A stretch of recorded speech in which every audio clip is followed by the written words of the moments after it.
Bismillahirrahmanirrahim. Alhamdulillahirabbil alamin. Wa bihi nasta'in ala umurid dunya waddin. Wassalatu wassalam ala asyrafil anbiya'i wal mursalin sayyidina wa habibina Muhammadin wa ala alihi wa sahbihi ajma'in. Qala al-musannif al-imam Abu Hamid al-Ghazali rahimahullah wa nafa'ana bi ulumihi. Fa in qulta fama alamatul uns fa'alam anna alamatahul khassah dayyiqus sadri min mu'asyaratil khalqi wattabarrumu bihim wastihtaruhu bi'azubati zikri. Fa in khalata fahuwa kamunfaridin fi jama'atin wa mujtami'in fi khalwatin wa gharibin fi hadarin wa hadirin fi safarin wa syahidin fi ghaibatin wa ghaibin fi hudur. Mukhalitun bil badan munfaridun bil qalbi mustaghrikun bi'azubati zikri. Kama qala Aliyun karramallahu wajha fi wasfihim hum qaumun hajama bihimul ilmu ala haqiqatil amr fabasharu ruhal yakin wastalanu mastawa alal mutribun wa anisu bimastawa hasha minhul jahilun. Sahibud dunya bi abdanin arwahuha mu'allaqatun bil mahallil a'la. Ulaika khulafa'ullah fi ardihi wad du'atu ila dinihi.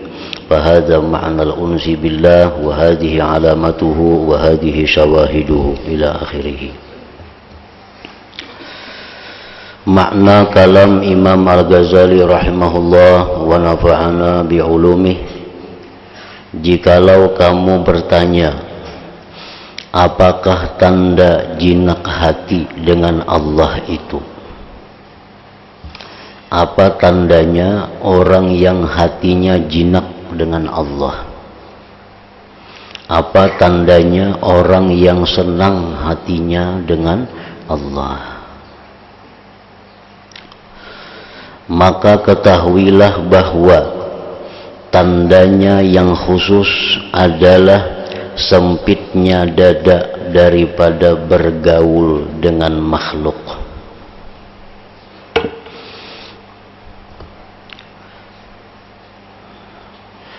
Sempitnya dada daripada bergaul dengan makhluk. Artinya bergaul dengan makhluk itu inya merasa kada nyaman. Berkumpul-kumpul orang itu hatinya merasa kada nyaman. Nang nyaman tu menyaurangan. Nang nyaman tu nyaurangan sehingga hatinya itu kada terganggu dengan Allah Subhanahu wa taala. Merasa bosan dengan mereka. Merasa bosan dengan mereka makhluk tadi. Dan membuta tuli dengan manisnya zikir kepada Allah Subhanahu wa ta'ala. Nah, itu tanda yang khusus orang yang jinak dengan Allah. Sehingga apapun masalah yang dihadapinya, inya paling senang hanya mengadukannya kepada Allah. Inya kada suka apa-apa yang dihadapinya itu mengadukan kepada makhluk, karena makhluk kada akan menyelesaikan masalah, bahkan menambah berat masalah. Kalau kita ada masalah, kita aduakan lawan makhluk, membanyaki masalah, timbul masalah-masalah lain.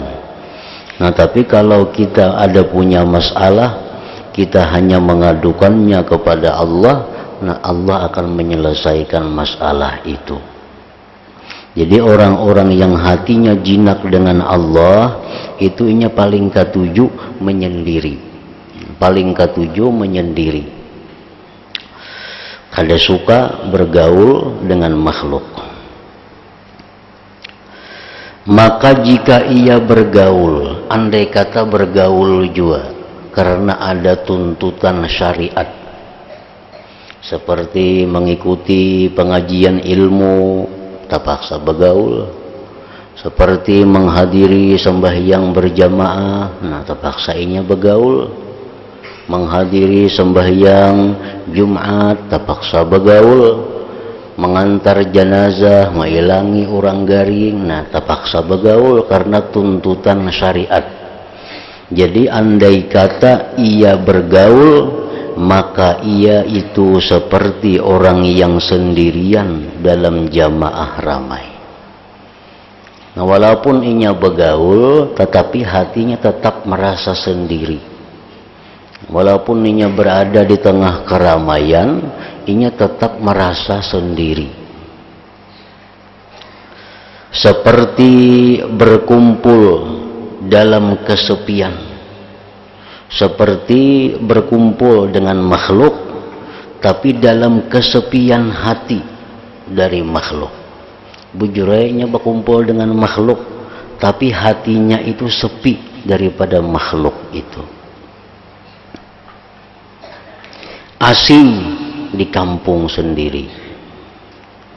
Di kampung sendiri merasa dalam musafir, merasa hadir dalam ketidakhadiran.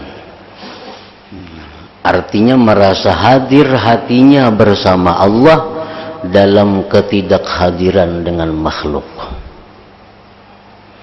Merasa ketidakhadiran dengan makhluk dalam kehadiran bersama Allah. Bercampur dengan badan, merasa sendirian dengan hati. Tenggelam dengan manisnya zikir. Nah, itulah orang-orang yang hatinya sudah jinak dengan Allah itu. Bila mana inya kadada tuntutan syariat, inya hakun menyendiri.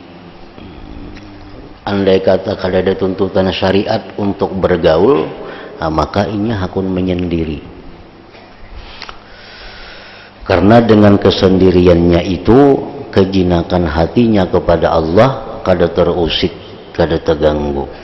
Andai kata pun inya bergaul, inya merasa bahwa dirinya sendiri walaupun berada di tengah-tengah keramaian. Sebagaimana Sayyidina Ali karramallahu wajhah mengatakan pada menyipati mereka, Sayyidina Ali menjelaskan orang-orang yang jinak dengan Allah. Mereka adalah kaum yang diserang oleh ilmu akan hakikat perkara. Artinya, orang yang jinak hatinya itu adalah orang yang sudah mengetahui akan hakikat perkara. Kan hakikat perkara itu salah satu di antara tiga. Satu, hakikat perkara itu la fa'ila illallah, tidak ada yang bisa berbuat selain Allah. La hayya illallah, tidak ada yang hidup kecuali Allah. La mawjuda illallah, tidak ada yang ada sebenarnya hanya Allah. Nah, itu hakikat perkara. Orang-orang yang jinak hatinya itu, mereka sudah merasakan hakikat perkara itu. Jadi walaupun inya bergaul di tengah orang banyak, inya tetap merasa sendiri dengan Allah. Lalu mereka menguasainya dengan jiwa keyakinan. Mereka merasakan lembut, mudah, artinya apa yang dirasakan sukar oleh orang yang berbuat kerusakan. Bagi orang tahannya itu menyaurangan, bagi orang itu ngalih, tapi baginya adalah mudah. Mereka merasa jinak dengan apa yang dirasakan liar oleh orang-orang yang bodoh.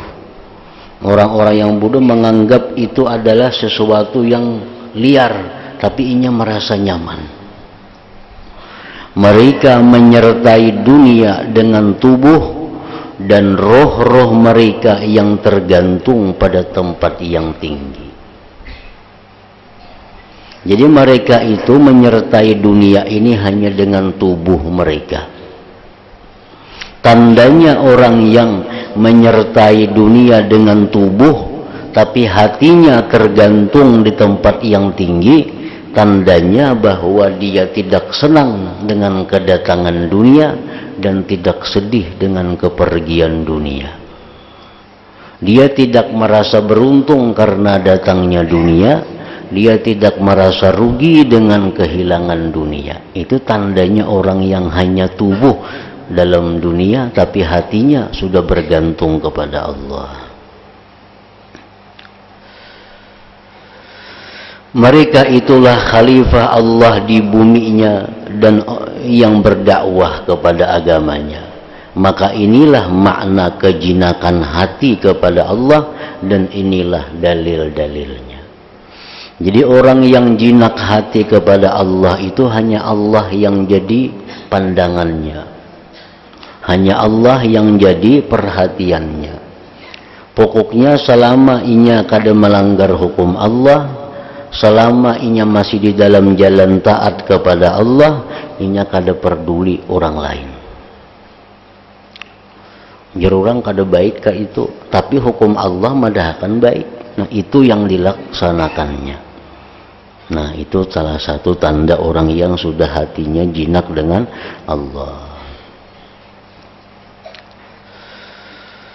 Jadi jinak atau senang hati dengan Allah itu salah satu di antara buahnya kecintaan kepada Allah.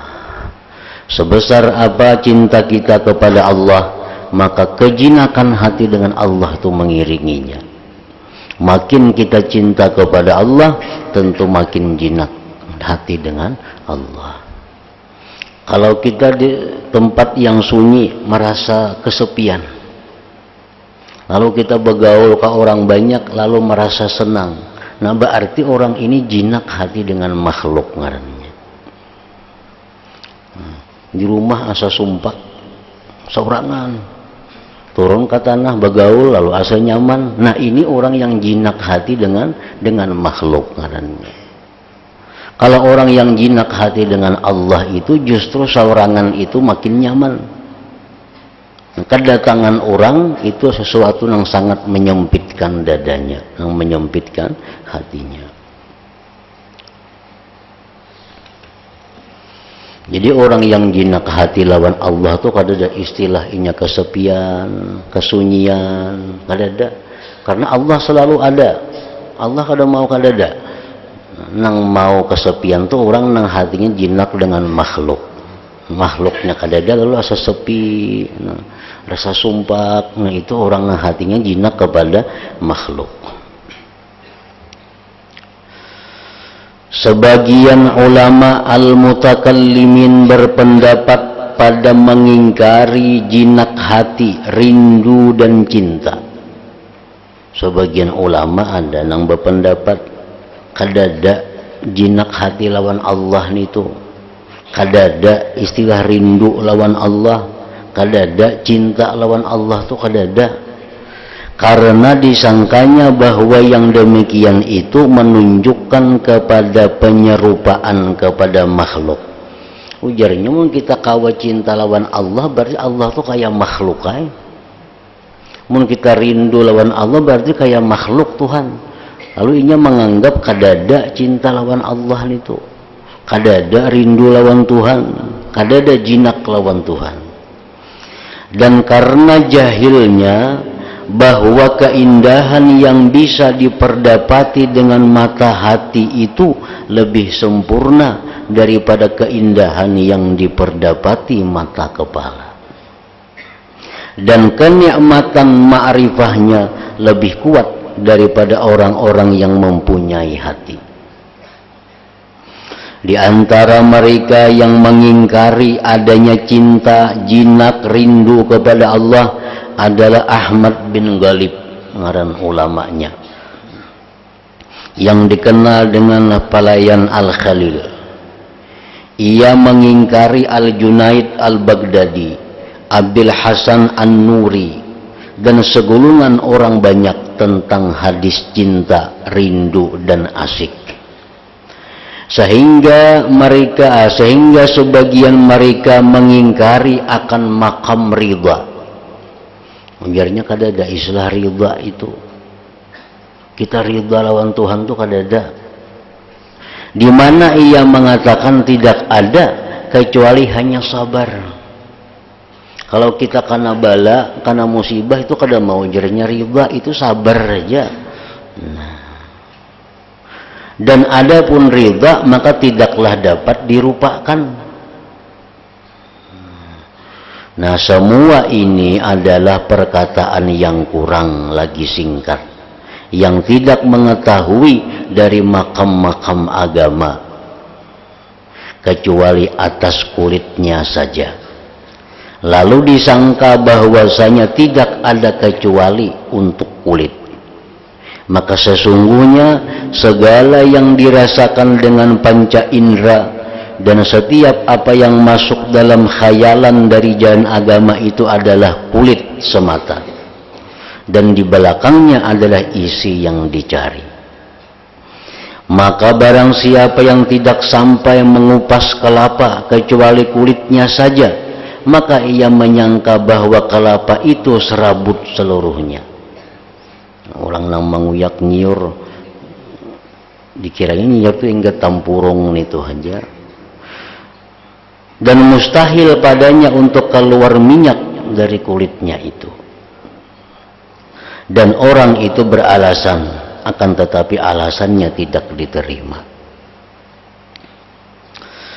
Dan sungguh dikatakan oleh penyair, al-unsu billah la yahwihi battalu walaysa yudrikuhu bil hauli muhtalu wal anisuna rijalun kulluhum najibu wa kulluhum safwatun lillahi ummalu. Artinya jinak hati kepada Allah itu tidak dijaga oleh seorang pahlawan, dan orang yang berupaya tidak mendapatkannya karena upayanya.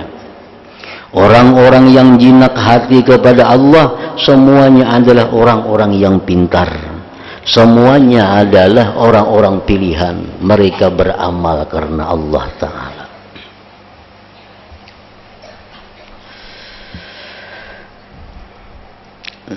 Penjelasan makna imbisat dan al-idlal yang dihasilkan oleh kuatnya kesenangan hati, al-uns. Jadi cinta kepada Allah itu membuahkan jinak dengan Allah. Jinak kepada Allah itu akan membuahkan imbisat dan idlal ngarannya.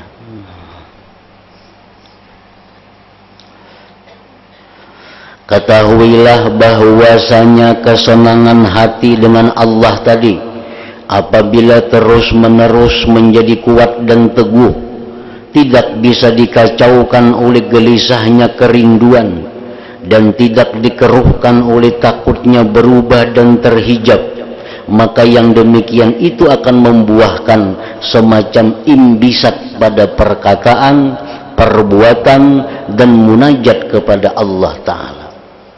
Orang yang sudah jinak lawan Allah ini kadang-kadang perkataannya itu kada supan lagi lawan Allah. Orang yang sudah jinak hati lawan Allah itu kadang-kadang tingkah lakunya kada supan lagi lawan Allah. Nah, kayak orang misal hendak balaki bebini. Nah, sementara belum laki jadi bini, nah, semuaan itu adalah ada tata kerama. Kada sembarangan berkata-kata, kada sembarangan itu ini. Menjaga tata kerama. Tapi kalau sudah orang jadi laki bini, itu kada lagi tata keramanya. Karena sudah saking jinaknya hati antara satu dengan yang lainnya. Nah, demikian pula orang nang jinak itu kepada Allah, maka tingkah lakunya pun kadang-kadang kada teratur lagi dengan tata kerama. Karena saking akrabnya lawan Allah, saking manjanya lawan Allah, sehingga kada bertata kerama lagi lawan Allah, dan itu dimaklumi dan itu disukai oleh Allah apabila kita sudah sampai kepada tingkatan al-unsu billah ini, jinak dengan Allah, sudah saking manja lawan Allah Ta'ala. Dan terkadang ia diingkari bentuknya karena padanya daripada keberanian dan kurangnya haibah. Nah, orang-orang yang belum sampai ke makam al-unsu billah kadang-kadang mengingkari tingkah laku mereka. Kadang-kadang mereka menganggap bahwa orang-orang itu sudah kada beadab lagi lawan Allah. Padahal karena mereka belum sampai kepada kedudukan itu.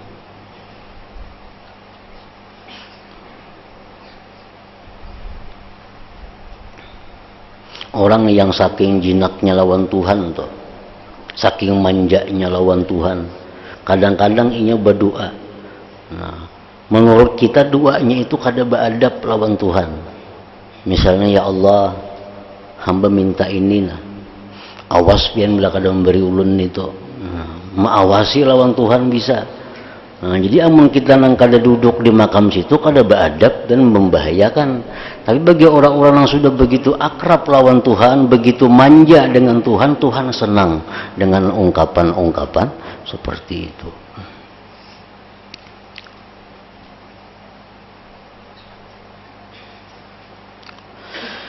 Tetapi itu mungkin daripada orang yang ditempatkan pada maqamul uns, pada makam yang jinak dengan Allah.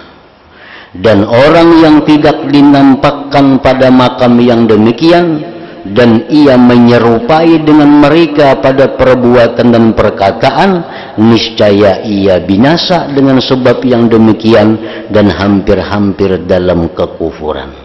Nang kada duduk di makam situ, jangan coba-coba menuruti doa orang nang di makam itu.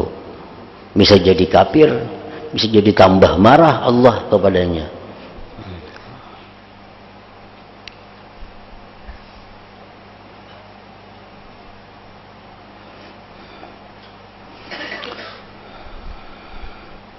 Dan contohnya adalah munajatnya Burkhin al-Aswad.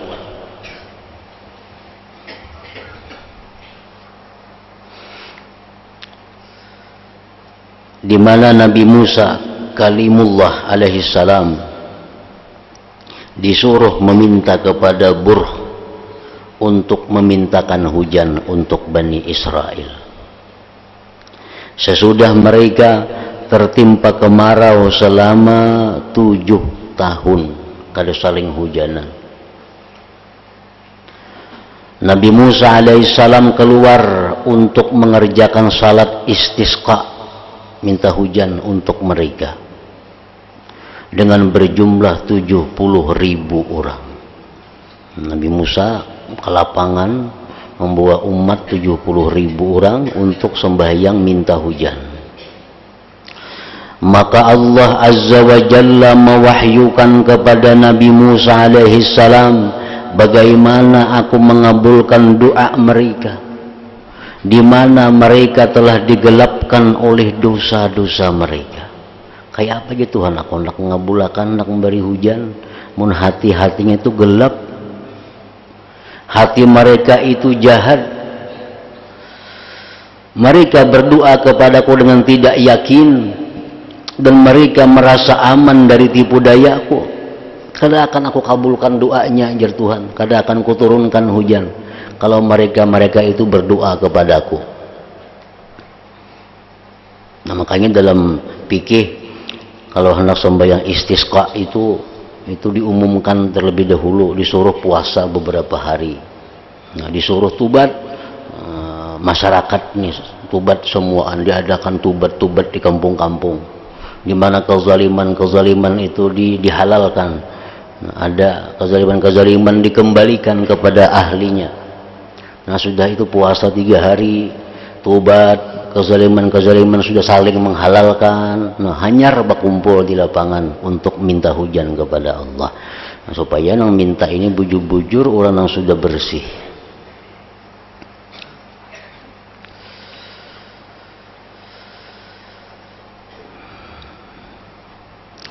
Pergilah kepada salah seorang dari hambaku, ujar Tuhan, wahai Musa, engkau pergilah kepada salah seorang dari hambaku yang namanya Burkhin.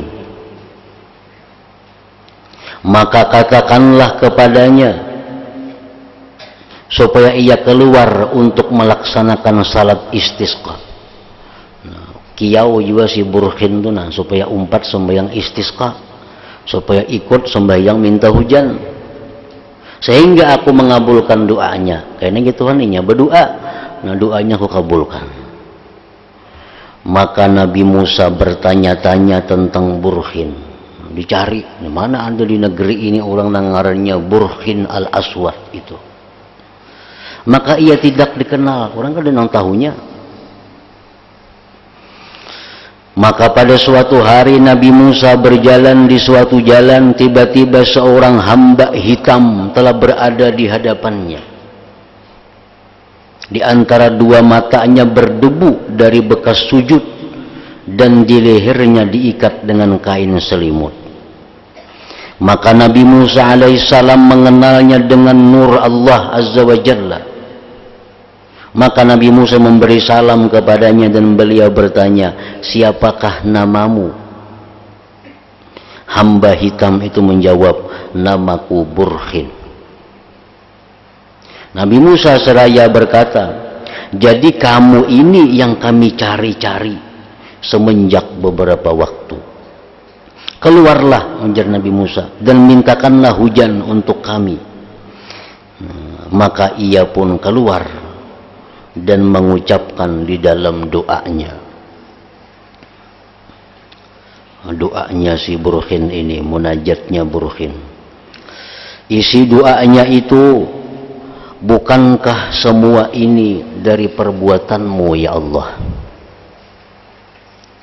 Bukankah semua ini dari kesantunanmu ya Allah?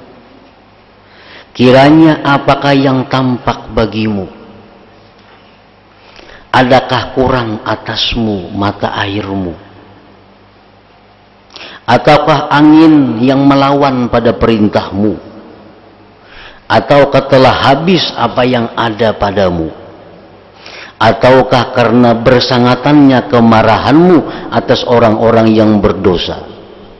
Bukankah engkau maha pengampun sebelum engkau menciptakan orang-orang yang berbuat kesalahan? Telah engkau ciptakan rahmat dan engkau menyuruh dengan kasih sayang. Ataukah engkau perlihatkan kepada kami bahwasanya engkau enggan? Ataukah engkau khawatir akan luput waktu, maka engkau segerakan siksaan? Yang meriwayatkan ini berkata, maka senantiasa Burkhin pada tempatnya, sehingga basahlah kaum Bani Israel dengan titisan air hujan.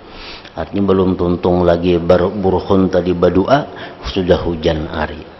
Karena Burkhin ini dalam munajatnya itu mengeritik Allah. Ya Allah, habis kayak ikan banyu. Ini jadi hujan nih orang nih. Atau angin kan melawan ada, kada aku membawa ke sini awan.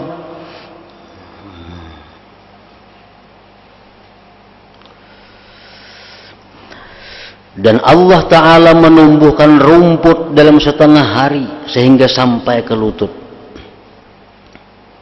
Orang yang meriwayatkan ini berkata, maka kembalilah Burkhin tadi. Muliknya sudah hujan hari. Lalu ia dijemput oleh Nabi Musa alaihissalam.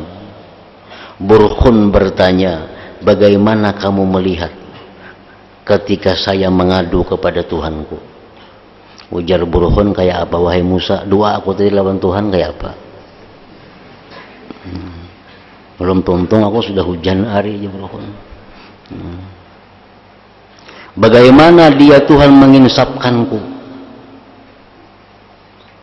Lalu Nabi Musa minta pengertian daripadanya. Kayak apa garang kan bisakah itu berdoa? Maka Allah mewahyukan kepada Musa, ujar Tuhan, sesungguhnya Burkhin itu membuat aku tertawa setiap hari 3 kali, ujar Tuhan. Nah doa semacam kayak Burkhin ini kadang-kala ditiru, dituruti oleh orang yang belum sampai kepada kedudukan al-unsu billah, yang sudah bujur-bujur manja dan jinak kepada Allah subhanahu wa ta'ala. Dari Al-Hasan ia berkata, rumah-rumah dari bambu di Basrah terbakar. kebakaran. Maka tertinggal satu rumah di tengah kota Basrah. Di tengah kota Basrah itu yang tidak terbakar. Nah, di tengah-tengah ada sebuah rumah yang kada terbakar.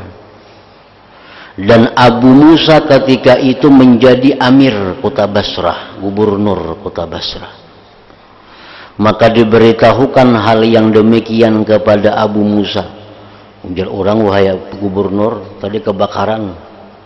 Sekalinya ada sebuah rumah panangahan lagi, kada disentuh api. Ada sebuah rumah. Maka ia Abu Musa mengirim utusan untuk menemui orang yang mempunyai rumah yang tidak terbakar itu. Al-Hasan lalu berkata, kemudian utusan itu membawa orang tua kepada Amir. Nah, ini orangnya, nah ampun rumah, wahai gubernur. Ini ampunnya, nang rumah kada kebakaran tuh sidin, ini ampunnya. Lalu Amir bertanya, wahai Syekh, wahai orang tua, bagaimana kejadiannya rumahmu tidak terbakar? Kenapa, ada amalannya kah, ada syaratnya kah, ada apanya? Maka rumah hijam itu kada kebakaran sedangkan sekelilingnya terbakar. Orang tua itu menjawab, aku bersumpah kepada Tuhanku Azza wa Jal supaya dia tidak membakarnya. Aku sudah berjanji lawan Tuhan, jangan nak membakar rumahku lah. Kemudian Abu Musa radhiyallahu anhu berkata, sesungguhnya saya mendengar Rasulullah sallallahu alaihi wasallam bersabda, yakunu fi ummati qaumun sya'ithatun ru'usuhum danisatun thiyabuhum law aqsamu 'ala Allah la abarrahum. Artinya ada pada umatku suatu kaum yang kusut rambutnya, yang kotor pakaiannya. Seandainya mereka bersumpah atas Allah, niscaya Allah mengabulkannya. Nah itu Syekh para orang tua tadi, orang yang sudah hatinya begitu jinak dengan Allah Subhanahu wa ta'ala. Al-Hasan berkata, telah terjadi kebakaran di Basrah. Kemudian datanglah Abu Ubaidah Al-Khawwas, ia melangkahi api itu. Nah, ini api dilangkahi, dimasuki dalam api kebakaran itu. Maka Amir Basrah berkata kepadanya, wahai Abu Khawwas, wahai Abu Ubaidah Al-Khawwas, saya melihat kamu tidak terbakar dengan api itu. Abu Ubaidah Al-Khawwas lalu berkata, sesungguhnya saya bersumpah atas Tuhanku Azza wa Jal supaya dia tidak membakar aku dengan api. Amir lalu berkata, berazamlah engkau supaya api itu segera padam. Maka api itu pun padam. Abu Habsin pada suatu hari berjalan kaki, lalu budak hitam Rustaki yang sedang bingung menghadap kepadanya. Maka Abu Habsin bertanya kepada si budak tadi, apakah yang telah menimpamu? Ikam ini punya kebingungan nih, ada apa garang? Rustaki itu berkata, hilang himar ulun, dan saya tidak mempunyai himar selainnya. Kendaraan hilang, kan himar itu kendaraan orang dahulu. Maka itu tuannya bisi ada sebuting. Yang menceritakan berkata, Abu Habsin lalu berhenti dan berdoa. Ujar Abu Habsin berdoa lawan Tuhan, demi kemuliaanmu, saya tidak akan melangkah satu langkah pun sebelum engkau kembalikan himar itu kepadanya. Wahai Tuhan, ulun kada bagarak pada sini nah, bila pian kada memulihkan himar orang ini. Maka muncullah himar itu pada waktu itu juga, dan Abu Habsin meneruskan perjalanannya. Nah itu contoh doa orang yang begitu manjanya, begitu jinaknya dengan Allah Subhanahu wa ta'ala. Jadi kada ada lagi doa tu nang bismillah, kada ada lagi nang alhamdulillah, basalawat, kada ada lagi, langsung aja lagi. Karena orang sudah begitu dekat dengan Allah. Mungkin kita ini perlu bismillah, dulu berdoa, alhamdulillah, basalawat, macam-macam doa, hanya berdoa. Tu kan banyak kada kabulnya juga. Nah, orang ini alhamdulillah kada, basalawat kada, berdoa kayak itu aja.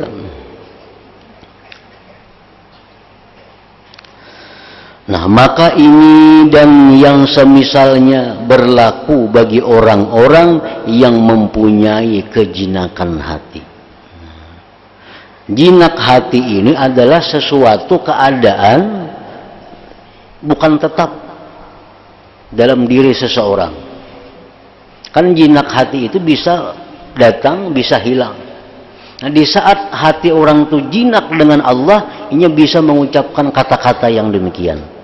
Begitu kejinakannya hilang, ini kada akan berani lagi melakukan yang seperti demikian. Karena cinta itu sudah dijelaskan dalam bab dahulu, cinta itu membuahkan hal-hal macam-macam. Bila cinta itu membuahkan sesuatu keinginan, ingin mengetahui yang lebih jauh, maka orang itu ngarannya adalah berada di makam rindu kepada Allah. Nah, apabila cinta itu menimbulkan ketakutan dalam hati, kalau nanti satu saat diputus cintanya, orang ini berada dalam ketakutan kepada Allah. Nah, bila cinta itu menimbulkan sesuatu kesenangan kepada Allah tanpa memandang takut dan rindu, nah itu ngarannya al-unsu billah. Jadi orang seperti ini kadang mesti setiap saat macam itu, bahkan sehari-hari bisa berganti-ganti keadaan orang. Nah, hari ini jam ininya hatinya jinak lawan Tuhan, lalunya berdoa lawan Tuhan kayak lawan kakawanan bupandir. Nah, tapi di lain tempat ini bisa takutan lawan Tuhan itu sangat beradab, bisa tergantung keadaan yang datang ke dalam hatinya.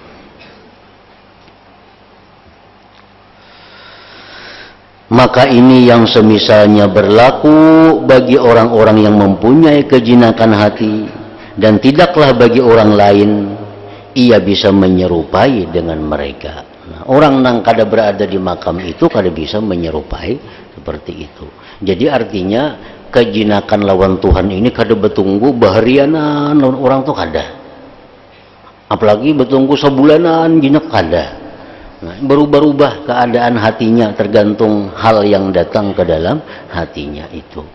Bila dalam hatinya itu memandang bahwa cintanya ini sewaktu-waktu bisa diputus oleh Allah, timbul hatinya takut lawan Allah. Nah, di saat itunya pasti akan beradab dengan Allah, pasti akan bertata krama dengan Allah. Tapi di saat hatinya itu jinak manja dengan Allah, nah jadilah seperti yang demikian tadi. Jadi kadang menentu keadaan orang ini setiap saat seperti itu, tergantung keadaannya. Nah, Al-Junaid rahimahullah berkata,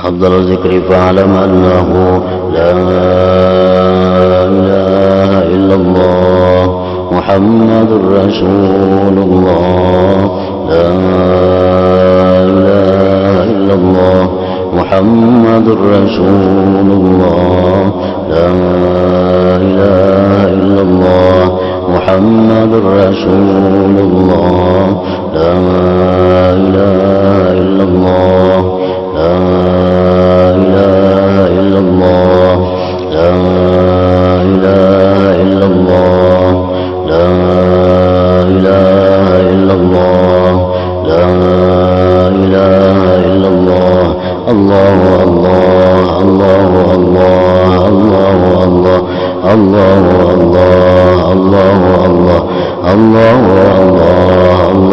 Allah, Allahu Allah, Allahu Allah, Allahu Allah, Allahu Allah, Allahu Allah, la ilaha illallah Muhammadur Rasulullah, la ilaha illallah محمد رسول الله لا إله إلا الله محمد رسول الله لا إله إلا الله الفاتحة. إياك نعبد وإياك نستعين اهدنا الصراط المستقيم صراط الذين فيا أيها الراجون منه شفاعة صلوا عليه سلموا تسليما اللهم صل وسلم وبارك عليه.